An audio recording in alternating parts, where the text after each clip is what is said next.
All right, guys, and we're back. So let's check out what we have in store for this evening. So first things first, we already did the aluminum HVAC tape on there. You guys saw that earlier. And the issue I had is that one of those lights was blue. I've not had a resolution to that at this time, and I don't want to wait any longer. So in the interim, I had ordered a set of 10 mil uni lights, and those were from DreamWorksRC.com. And they are really good quality lights like InnoFlyer and Sky Candy and things like that. That's just who I opted to go with. So I got a red one and a green one, 10 mil.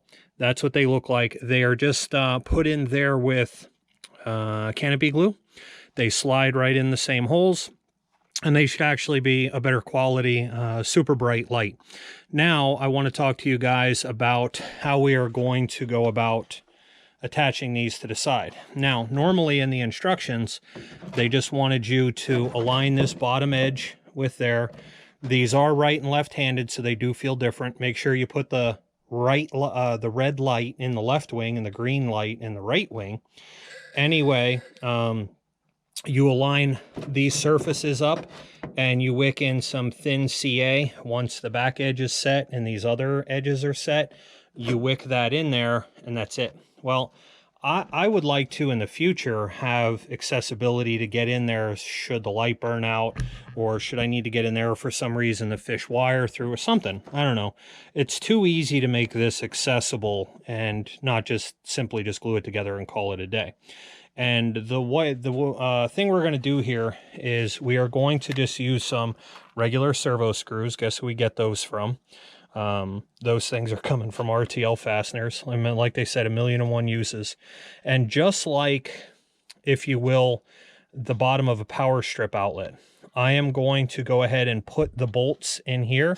I'm going to put 2 of them, so probably 2 back here and maybe 2 up here in the front, something like that. And then they're going to go all the way in. I'm going to CA them in there. And then once I'm got that secured, I'm going to come over here. I'm going to line this up and I'm going to use pressure to dimple the wood. And where I dimple that wood is going to be the end of the travel.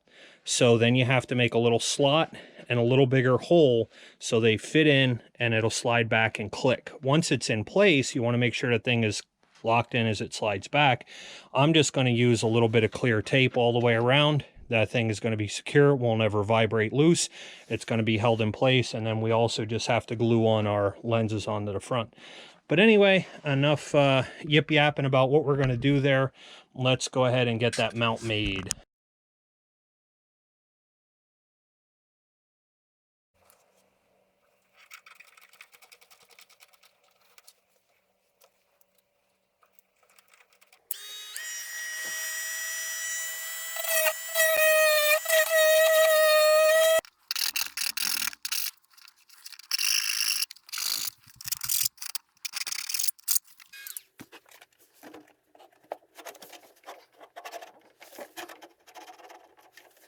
We got our screws set in place. We have our depth adjusted, and now I'm just going to harden up that wing rib area with some CA and let all that wick in. And then where we have our channel cut in here, we're going to do the same thing. Now I opted to do it this way. Initially it's a little backwards than what I thought I would do it, but the reason for that is because otherwise I'd be cutting into one of the main supports on the inner side, and I didn't want to do that. Where here I have plenty of room to notch.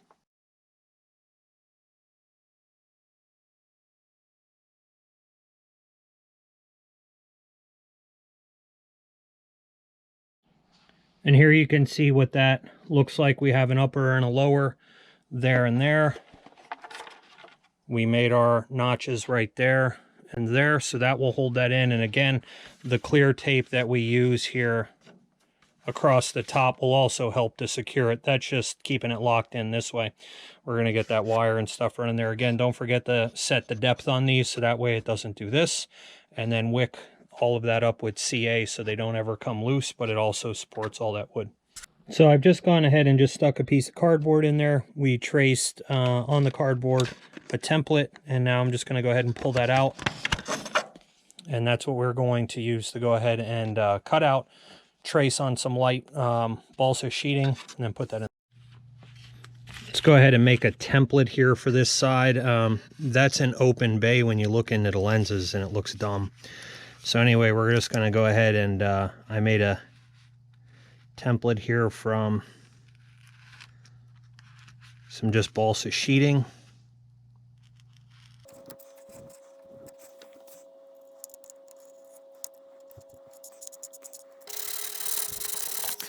That's all filled in.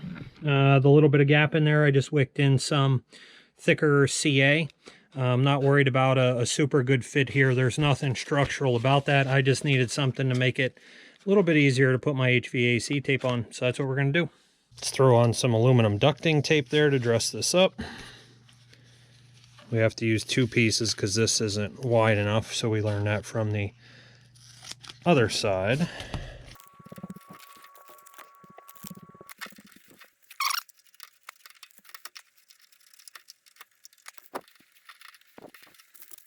So I need to add some wire to this LED light because it needs to be able to travel all the way through there. I'm going to see if I have any of this wire. If not, we're just going to trim this off. But again, we're going to make one bolt connector down at the end of that wing.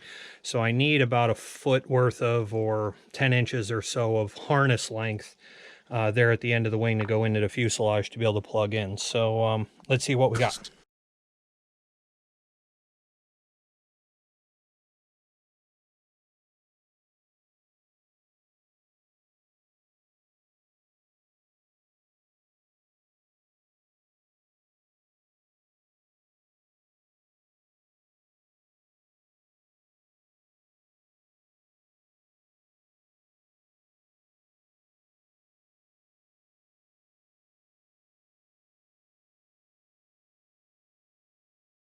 And also make sure you wipe out your lens assembly so that way we have a good clean surface and no fingerprints in there for a canopy glue to stick to. I know some people like foam tack. I prefer canopy glue.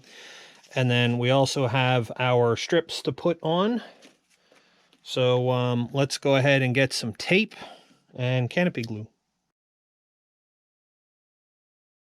So here we are, we're all taped up and we're going to let that sit and dry overnight. And then we'll come back to it tomorrow and start with the other side and the connectors. All right, guys, now we're going to go ahead and we're going to build a fuel system. So we already have the line run in from the carburetor.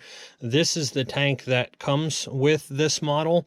Typically, I'll replace the tank with either a round one, which the benefit of the round one is it always has a true bottom to it. It's always the lowest point, regardless what attitude the plane's in. You know, these still work just fine and these work fine. The benefit to this one that I normally go with rounder this shape is that they're see-through. So if you wind up with a clunk problem or a stiff fuel line in there, you can see it. This one that's opaque, not so much. But the problem is that this one is shorter height-wise and wider, so it fits better. I can't get a big enough one to fit in there because these become a problem. So this one I'm going to wind up using for smoke. This one I'm going to use for fuel, and it comes with this as a stopper. The nice part about this is the brass here already has prongs on it to prevent the lines from sliding off. So whether you choose to use zip ties to fasten the line or you use twist wire or clamps, all of that is good. The one without the barb is going to be for our vent, and you want to actually take that vent and bend it, not at a 90. You don't want to pinch that line off, but try and roll it upwards. So that way this thing is up near the top of the tank more than what it would be here in this attitude. So we're going to go through this process. You can use regular Tygon, the appropriate size Tygon tubing. So here we're using 1/8 inch inside diameter, or this is similar to Tygon tubing that works well for smoke and fuel. That's what I've already started to use. When it comes down to bending tubes, you want to make sure cutting tubes, if you're going to replace these, always use a tubing cutter. And what will happen once you cut tubing is that it will go ahead and start to close that portion off. You can get an X-Acto knife in there and just turn it and that will shave off that opening and open it back up. The other thing that a lot of guys do, these already have the barbs. There are solder-on barbs that you can get for this brass, or I like to use an awl and just work it around like this, just like I would do with other ones. I don't have to do it here, but work it around. That's my typical method, and that'll flare that end out so you can get the tubing over, clamp it, and it doesn't want to slide off. As far as clunks go, I like to use a ceramic clunk in the tank and here. They don't fall apart, they won't clog up, and they work really well. And if you use one in the tank in your fill can and one here in the tank, you'll actually have double filtration, filtering into the carb, and vice versa. Even when you're taking out, it gets filtered here and filtered in the can again, so it's filtered all over the place. Now we're going to go ahead and also talk about this real quick. If you're going to use this style tank in a tail dragger, this is the pickup and the fill, or the pull out and the fill. If it's got a tail dragger, you got all this fuel in here, it's never going to get it. So you always have to take that line off and make sure it goes all the way to the back. So let's go ahead and time lapse. Let's get our tank made.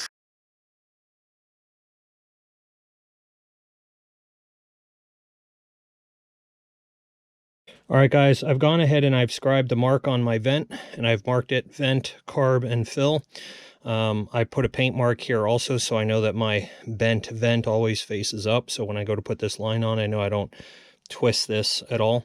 Our fill and removal, I've gone ahead and tapered off the end there so it sits at the bottom, and then we have our filtered clunk. So that thing goes inside there. Got to bend down your tube a little bit.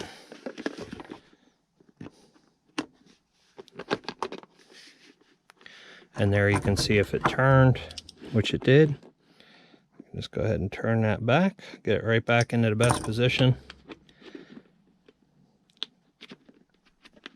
Slide that thing all the way in. And now we're going to get a screwdriver. Just going to make sure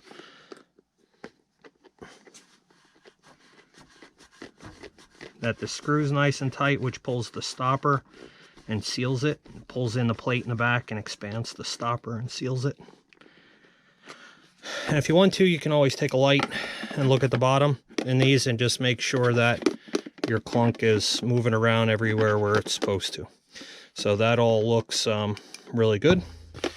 And we're ready to start to add our lines here on the outside.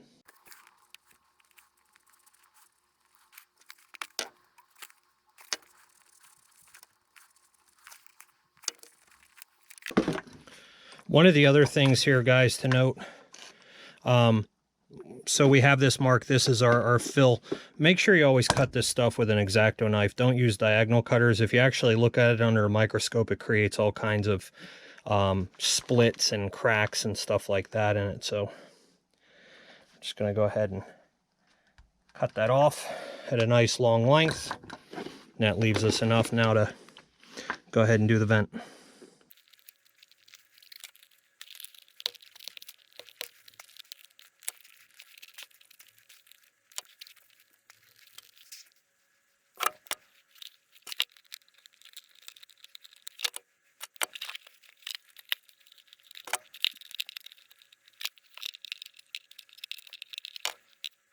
All right, guys, it's been a few days and we're finally getting back to the Super Decathlon, and I've really been off camera trying to decide where I'm going to stuff all this electronics gear.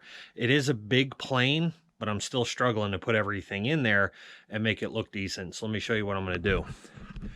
There is the inside now that we've completed the green carbon vinyl, and we've also done that ring up there. So when the top window is in, all you're going to see is that green outline, which is really cool. I think that adds a lot of flavor to it. So to start with, we have to get the throttle servo finally positioned. So I got in my 440 rod for this, super heavy, beefy, and as I promised John Beach from Pro Modeler Servo, I would not use a metal direct linkage, that it would be a nye rod, if you will. So That's mounted back away from the engine compartment and vibration free, and we talked about that earlier, why that is, and John explained it to me, so super knowledgeable, helpful guy, and cleared some things up. All of the epoxy sealing in the bottom is now dried, so that's super cool. It's time to get the gear in and start making do with all these wires. So let's look at all the gadgets and gizmos going in this thing. Number one, if you remember back a little bit ago, we went ahead and installed our temp sensors on cylinder heads 1 and 2. So that temp sensor has to be run back through there now. We have an RPM pickup off of the front of the motor. So that thing, the engine needs to be run back through. We have our Holy Smokes smoke system smoke pump. Now this has to stay primed below level of the tank. So they ask you to mount it rearwards of the tank because the way the plane sits, it'll keep it primed. Well, how about we take it one step further? I'm going to mount this on a standoff down near the bottom. I'm going to make a set of stands, and that's where it's going to sit, right in there, and it'll be on the former platform, so it'll still be nice and robust. That's going to go there. Our Bavarian Demon Cortex Pro, that is from AeroPanda. So AeroPanda is the go-to source for all of your Jeti stuff. I am so glad I went Jeti. I'll never go back. Everything going forward, a lot of people, oh, I can't afford to do that. I have so many planes. Well, make it from today forward with a better radio system. But the Bavarian Demon Cortex Pro is the top of the line. It is the top-notch gyro. But anyway, so that's where that bad boy's going. Our Rex 10 Jeti receiver will get mounted up in there as well, and will be fed off of the cable loom. We have our 900 megahertz receiver, so that thing will sit back in there somewhere. The smoke will be right on our CG, our smoke tank. CG's here. Come straight down, that's where our smoke tank is, so full or not, doesn't matter. Our Vario battery backup selector switch will get mounted up on the inside in there. Our optical kill switch will also get mounted up in the inside up there, so that will be out of the way. We have an LED light controller that'll probably get mounted somewhere down in here. That makes it easy and accessible to get to.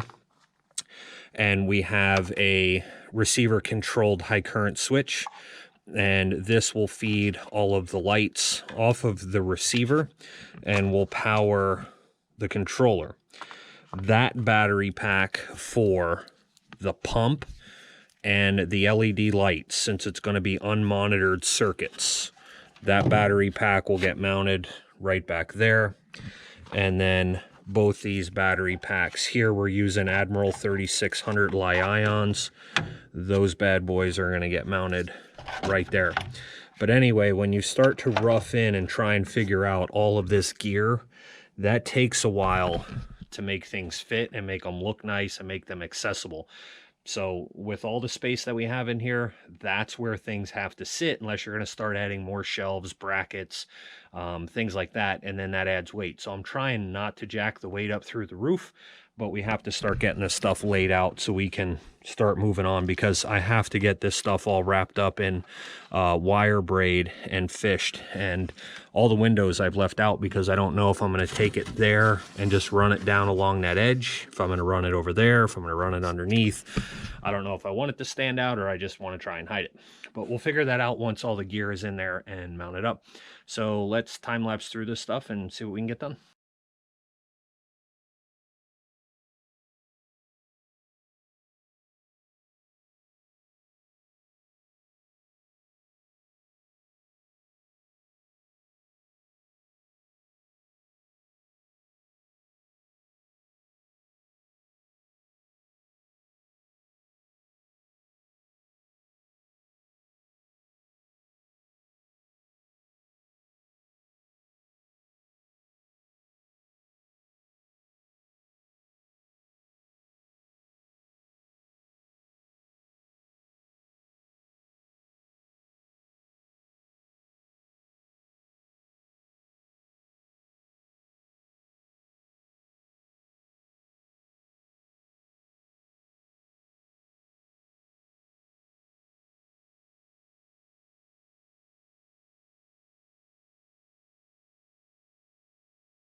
All right, guys, now we're going to make our connectors for our battery backup.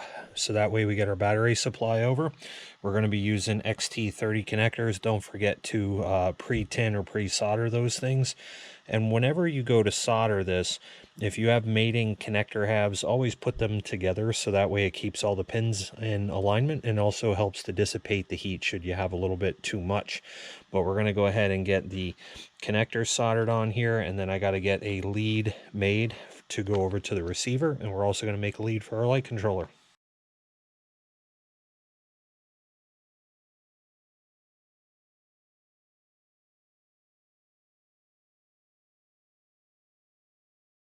All right, so we have our power lead off of our receiver done. We have the connectors on our battery backup system done. Those turned out really good. We have our jumper installed on there, and you can see where I put the lighting control module over there so I can still reach in, hit the button, and select what I want. It's routed up through the top.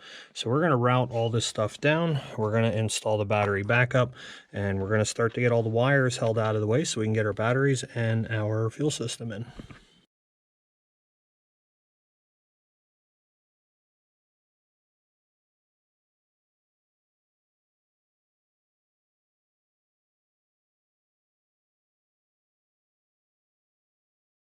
So check out this rat's nest. So we have our jumper harnesses made.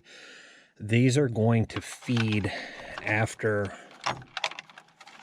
the Vario battery backup system. So that way everything that's pulled out of here is monitored. I initially wanted to do the 3 batteries in there, and I can't do that unless I'm going to put in another switch assembly because there's an ESC on the smoke pump. So as soon as it loses signal from the receiver when I shut off that main power, we're going to wind up having a beep and ESC in there.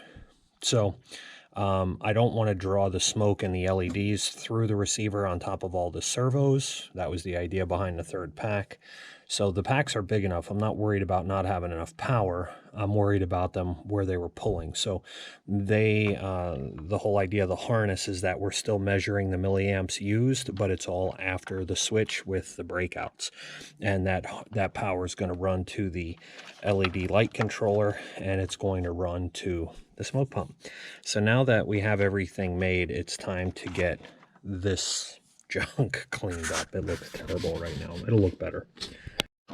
I also hope you guys can see the little holder I made for the fuel pump in the back. They really just want you to glue that block in there, and that doesn't work real well because if you ever want to remove the tank, you're kind of stuck and you have to break the wood. So that is just a piece of ply for a bolt spacer, and then the battery stopper glued to a plywood plate, and then that screws down with a plastic screw.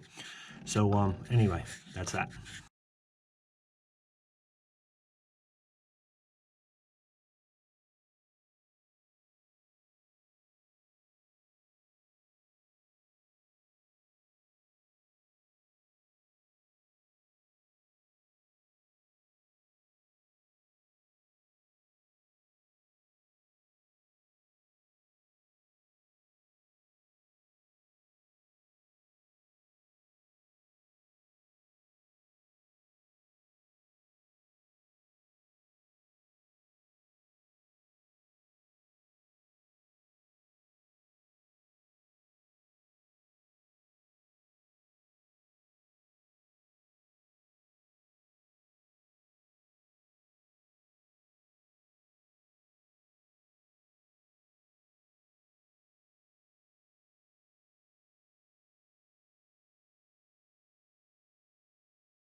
Now we got to make our harnesses for the wings. We're going to be using, again, the polarized connectors from Hanson Hobbies.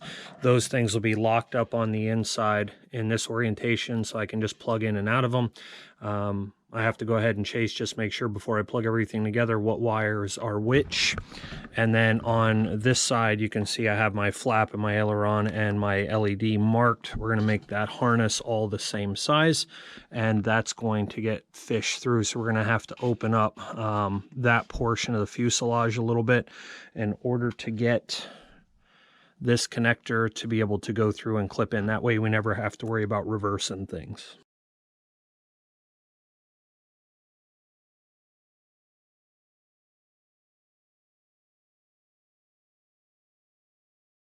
So we're going to do a little bit of work here to our cowling. We have regular aluminum, or I guess that's what it is, aluminum screen repair kits here from the hardware store. We're going to use that to install on the inside.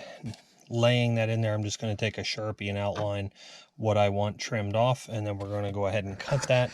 The light that you have to install in the nose, I used a spacer and hot glued it underneath, so that way my light is flush, that it's not sticking like a ½ inch out of there. So this thing also, the light here, they give you plenty of wire to make it into the control box for the lighting system, but for ease of getting the cowl on and off, I'm going to put a JST connector in right about here, so that way I can separate it as the cowl comes on and off the plane. Otherwise, fairly easy work left here on the cowl. Let's get it done.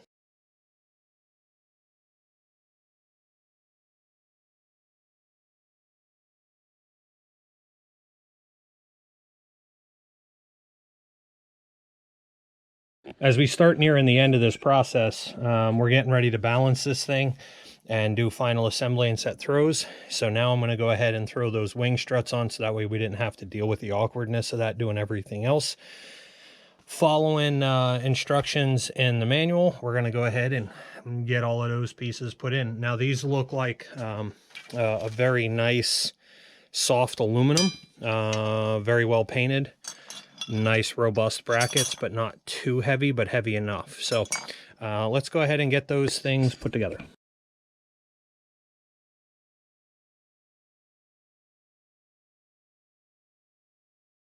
All right, guys, side one is done. So let's talk about pieces. First thing I did was, using RTL stainless fasteners, I replaced all these bolts. Stuff down at the bottom tends to get wet over time or damp, and then the stuff rusts. I like the way the stainless looks better. And then we used some anodized nuts on the backside just to add a little bit of color. So here, and we'll talk about sizes. They don't give you sizes in the destruction manual, and the pictures are pretty dark to be able to see them. So let's talk about what I chose to do. Those are 3mm by 20, both of those with Loctite and lock washers underneath. These here are 3x12s. That one is a 3x20. So this one's 3x20, 3x20, 3x20. These are 3x12s, 3x20, 3x20, 3x20. So you can see better perspective of where those are. Those bottom ones are 3x20s. The bolts through are 3x20s. The ones through are 3x20s, and then all of these are 3x12. So if you want to do the same thing, that may help you out. Now, these brackets fit perfectly. They line up perfectly. Tighten them down and you're good. You don't have to squeeze the living crap out of this thing. All right. I do recommend you make those very tight. These I did not squeeze the crap out of, and these I did not squeeze the crap out of. Now, for the bolts under here that hold these brackets on, this one is straight down and this one canted a little bit. You're going to be tempted to want to twist or bend this to get it into place. Don't do that. Just cant it. And again, that's not in the directions. All of your rods are one-sided. You want the more round part towards the front. Just think of a wing and airfoil. So they do have a left and a right side. And then those little nubs right there roll downwards just in that position. So also these rods have that hole spaced differently side to side. So you want to make sure you get all that stuff together correctly. Now, this piece, tapered piece, goes in the back like that. The front of the wing, this tapered piece goes like this. so you can see that airfoil, and then this bracket will slide down in only accordingly to fit, so you'll know if everything's lined up or not. But very, very functional, definitely sturdy wing bracing, definitely needed. So anyway, we're done with that side. Let's go hang it on the plane and just make sure everything lines up here. For these bolts, I will use probably stainless again, but I'm also going to use rubber backed Viton washers. You can pick them up from RTL Fasteners. That'll keep that thing from vibrating loose, and then you're not dropping lock washers and stuff every time you take these off. Now, there also is pins here. I don't know what the purpose of that pin's going to be, because I'm not going to take that stuff apart. If I ever take this apart and this thing goes downwards, you're going to have this big bracket like this wanting to poke itself in the wing. Although you could lay these down, you're going to have to get something to prevent that. So this type of sheet foam is what I use in my X-Cub, and I lay it on here before I put it in my wing bags, whatever you want to do, but be very careful of that. All right, guys, we got the Super Decathlon up here in the garage because there is no room to do this down in the layer. It's time to set the throws on this thing, and then we're going to do some checking of the CG to get a rough idea of where we might need to position something and give us a little bit of help. But anyway, what are we using to set throws on this? So I'm going to use a couple different things. So this model in the manual, make sure you check it closely. Some of the verbiage is backwards. I'll show you that in a minute, but we're using a ruler with millimeters. We're also going to have our AccuThrow meter, and we can use this. So once you set one side with the millimeters, if it makes it easier and you have a degree angle meter, you can use this. This is the Miracle Gauge from Amazon. So you can actually use some of that stuff, but let me show you what I'm talking about in the manual. All right, here in the manual, ailerons, high rate, 40 millimeters, low rate, 70 millimeters. They have them transposed. They should be the other way, no big deal. We know what it means. Otherwise, specs are in here. Be careful, they're in millimeters, they are not in degrees.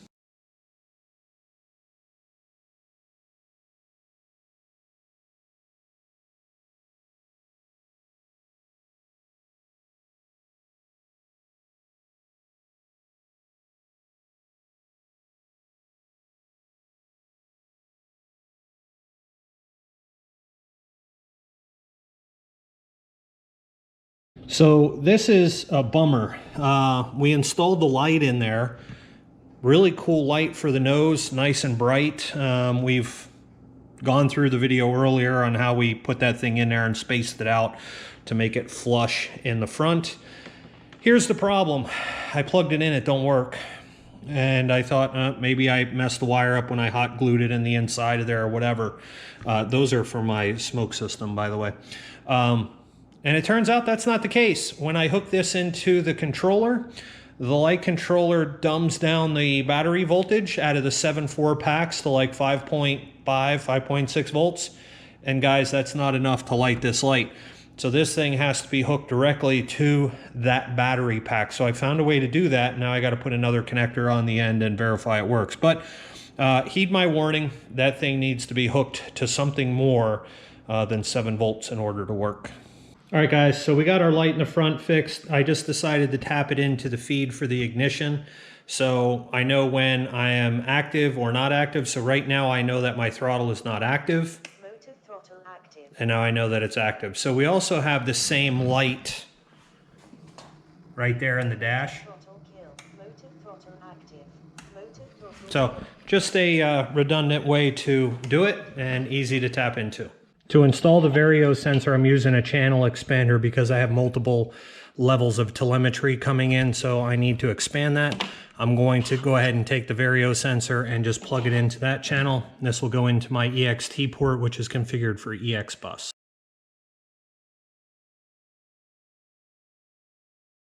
All right, guys, time to drill out the Falcon 2710. Always use a drill jig. I have a bolt that will pinch everything nice and tight so it doesn't move, and I use the engine faceplate so I know what screw holes I'm using in the jig, and I went ahead and marked those. We also have to drill the spinner, so we want to make sure that we always use good drill bits. I have a set of drill bits dedicated to only spinners and props. They get used on nothing else, DA 50-100 engines. So anyway, let's get this thing tightened down and go drill a prop.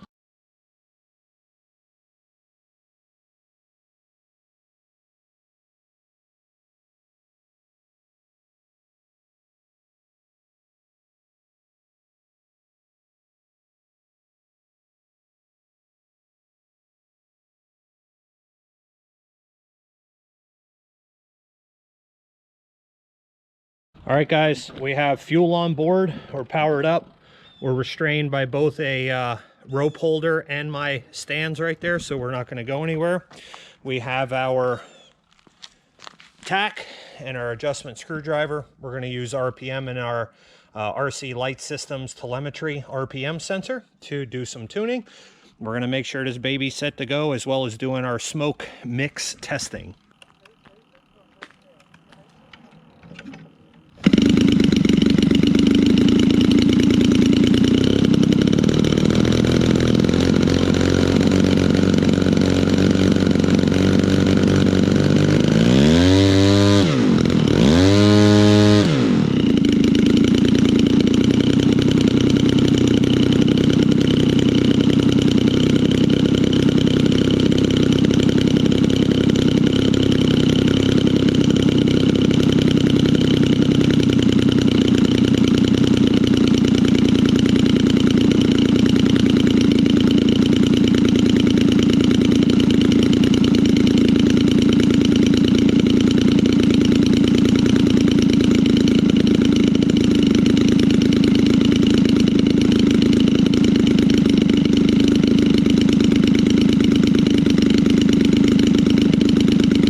Well, testing is done, so let's go ahead and rip this baby down, get everything put together the way it should be.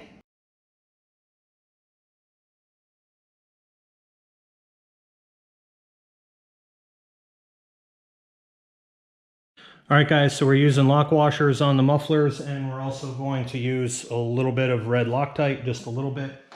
Here's another tip for you after you put in your spark plugs. Before you put your boots on for the first time, a little bit of dielectric grease, just a little bit, and you're going to take that and rub it around on the inside of the boot where it sits over the spark plug. And the reason you do that, number one, dielectric grease is an electrical insulator, so it'll prevent some arcing or dirty voltage from going all over the place.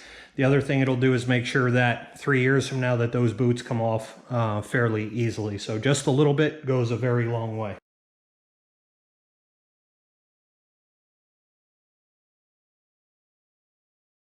All right, in the next section, we're going to start getting ready to put our windows in. Now you can see from the way that this one will fit from the inside, the way that they make the Lexan windows, what actually needs to be cut. So we're going to be trimming off all this side piece right here, so that way we can use the canopy glue and it'll just glue to that inside edge. So let's go ahead and time lapse that. We'll start cutting out all of our windows here for all of the sides of the aircraft. Now what we're going to go ahead and do is we're going to take some rubbing alcohol and make sure we clean off the windows and the frame, so that way our canopy glue adheres really well. So we're just going to wipe all that down in there. You don't want to lose your windows. And we'll take our glass that we had fit, we wipe that down good. Take our canopy glue, go here along this inside edge. Put a nice coating in there. It doesn't have to be an obnoxious amount. And once you have that glue in place, go ahead and insert your window. All right, now you can go ahead and place some weight on the back side if you want to hold that in place, or one of the other tricks that I like to do is use tape from the outside. So that way we're not putting anything heavy on there that could crack the glass or potentially scratch it.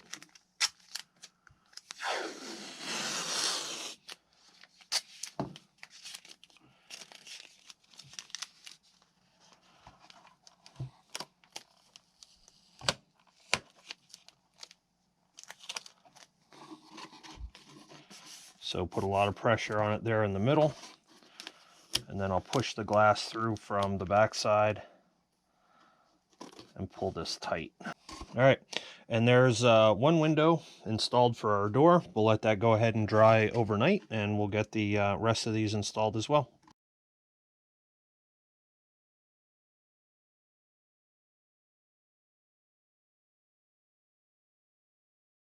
Oh man, we're getting down to the nitty-gritty.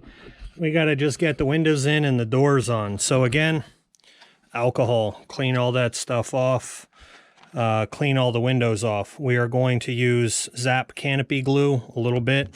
We're going to slide these into place and use some tape to hold some pressure. I may even stuff a piece of foam in between them, or both. But we're going to get those in. We're going to get that door on, and she's ready. Let's do it. All right, one of the last things we have to do is install the door. So we've gone ahead and lined the door up. The window's already in there because I'll use another piece of foam between the windows to keep pressure on that one so it seals right. Now it's time to install our hinges. I know that everything over here fits as best as it can, and we're going to take your hinge with that nub going into the pocket that they made. We're going to center drill those. We're going to wick them full of... We're going to center drill them, make sure you can see that. We're going to center drill those holes, wick them with CA, and try and install some decent looking screws in there. I don't know if I like what they sent with me or if we're going to go with the RTL Fasteners Hardware again. So we're going to measure it up and see what we have in store, but that's all we have to do. Drill, wick, put screws in, and we're done. We're about ready for our maiden.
And there you have it, guys. That wraps up the build on this 122-inch Super Decathlon from Seagull Models by Gator-Rc.